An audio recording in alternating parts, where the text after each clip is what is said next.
Атанам маған: біреудің ала жібін аттама, бір үзім нан жесең де маңдай теріңмен тап, адал ас бойыңа сіңімді болады деп барынша адал болуға, өзгелерге қолыңнан келсе жақсылық жасауға үйретті. Ата-анамның берген тәрбиесінің арқасында мен жаман адам болдым демеймін. Әрдайым жақсы жағыммен көрініп, ата-анамның мерейін үстем етуге тырысып бағатынмын. Жаңадан отау көтеріп, әлі де отбасының қызығынан шыға алмай жүрген кезім. Жұмысымнан кештетіп қайтып келе жатсам да, үйде мені күтіп отырған ата-анам мен жас келіншегіме асығып келе жатқанмын. Қараңғы бұрыштан жас қыздың жалынышты ащы даусы естілді. Бұзақылар да мұндай кезде жалғыз жүрген нәзік жанды, қорғансыздарды, қартаң-құртаңды торуылдайтын кез ғой. Жас қызға жалма-жан көмекке ұмтылдым. Ол қолындағы сөмкесін тартып әкетпек болған еңгезердей жігітке әлі келмей бұлқынып жатыр екен. Дереу мен де сөмкеге жармасып, бұзақының қолынан жұлып алдым. Сол кезде қыз да шалқасынан құлады. Қара құсына оңбай соққы тиген болу керек. Тірі қалса да есін жоғалтып талып жатты. Ал мен не істерімді білмей, жедел жәрдемге қоңырау шалып үлгергенше құқық қорғау қызметкерлері де келіп жетті.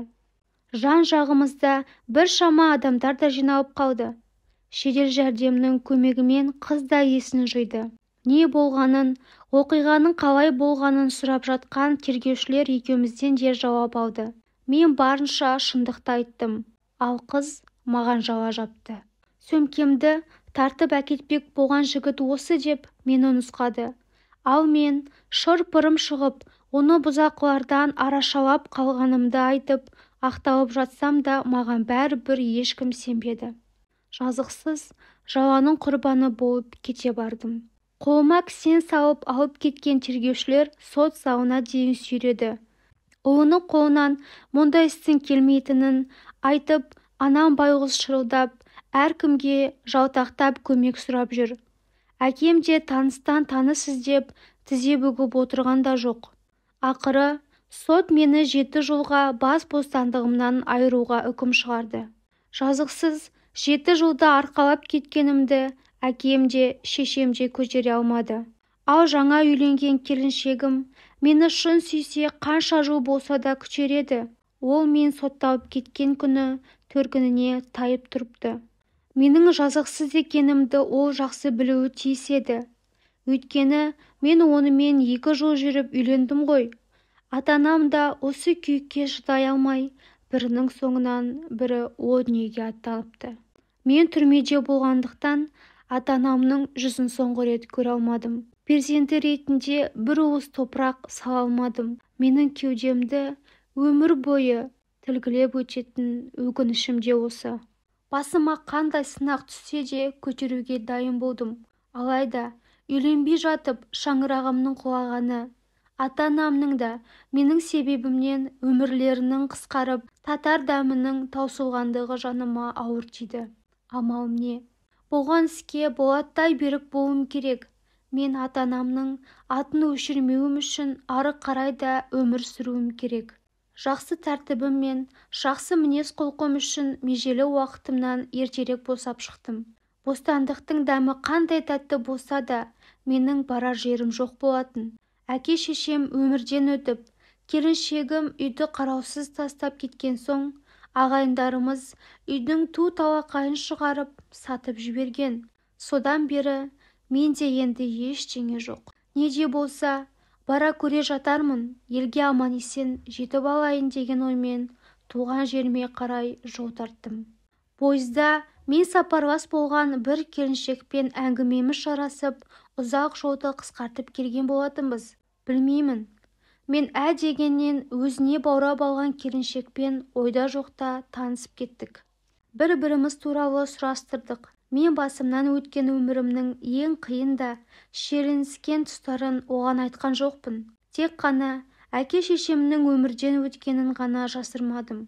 Ал келіншектің сөздерінен ұққаным, ол күйеуінің араққұмар болғандығы үшін дәм-тұзы жараспағанын айтты. Қазір бір баласы мен қартайған шешесін асырап отырған жалғыз өзі екендігін де әңгіме арасында жасырып қалған жоқ.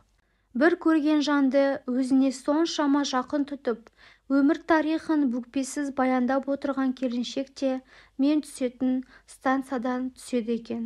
Алып түсетін жүктері ауыр болғандықтан көмегімді аяған жоқпын. Түрмеде мұндай жұмыстардың талайын атқардым емес пе? Содан оны үйіне дейін жеткізіп салдым. Анасымен де таныстым. Өте ақжарқын, жайдары кісі екен. Дастарханнан дәм ауыз тигізбей қайтармайтын әдетіне салып, мен де бөгеліңкіреп қалдым. Оның үстіне баратын жерім де жоқ. Анасы қояр да қоймай, қас қарайғанда жалғыз жүрмей-ақ қой, бір түн осында түней сал. Бөлмеміз кең. Ақыры сені алдыңнан шығып күтіп алатын ешкімің де жоқ екен. Кешір, көңіліңе келмесін, бірақ мен шын ниетімен айтып тұрмын деген соң келістім.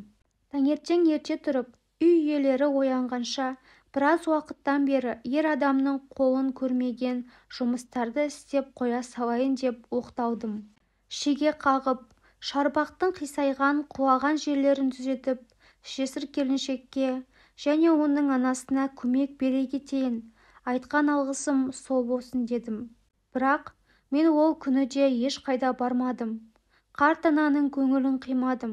Ол менен де еш күдіктенбей өз баласындай қабылдап сол үйде тұра беруімді өтінді. Қызым немерем екеумізді асыраймын деп үй бетін көрмейді. Ал жас бала мен кәрі кемпірдің қолынан не келер дейсің? Қызымның тұрмыста бағы жанбады. Күйеу балам араққа жақындау адам еді. Соңында баз алмай ішетін болған соң, артық машақаттың қажеті жоқ деп ажырасып тынды. Соңында үйдегі заттарын сатып ішуге көшкен соң, ондай күйеудің барынан да жоғы жақсы емес пе? Қазір қызыма жаным ашиды. Осы үйдің еркегі де әйелі де өзі. Саған да текке өтініш айтып отырғаным жоқ. Қызымның да өмір бойы жалғыздықта өтпей, теңін тапқанын қалаймын. Екеуіңнің таныстықтарың кеше ғана басталса да, сен маған бұрыннан жақын адамым секілдісің. Алда-жалда сені күштеп қалдыруға тырыспаймын, бірақ өзің ойлан деген соң менде басқа амал қалмады. Уақытша болса да тұрақтайтын жер қажет, жақындарым да қалмады. Мен сол үйдің жұмысын істеп, сол жерде тұрақтап қалғаныма қуанамын. Өйткені менің басым құралды. Қазір сол келіншекке өткен өмірімді де жасырмай айтып бердім. Екеуміз түсініскен соң екі жарты бір бүтін болып бірлесіп өмір кешіп жатырмыз. Келіншегімнің анасы жасы келіп алдымызда көз жұмды. Арулап жер қойнына тапсырдық. Ол кісі екеумізге бақыт тілеп, өле-өлгенше ризашылығын білдіріп кетті. Қазір біздің 4 баламыз бар. Бақытты жанұялардың қатарындамыз. Өмірімнің жастық шағы түрмеде өткеніне қапаланғаныммен, кейінгісі жақсы жағына қарай өзгергеніне де бақыттымын. Айтқым келгені, жақсылық жасауды да орнымен, өз өміріңді қатерге тікпейтіндей жағдайда кісіге көмектескен ұтылмайды екен.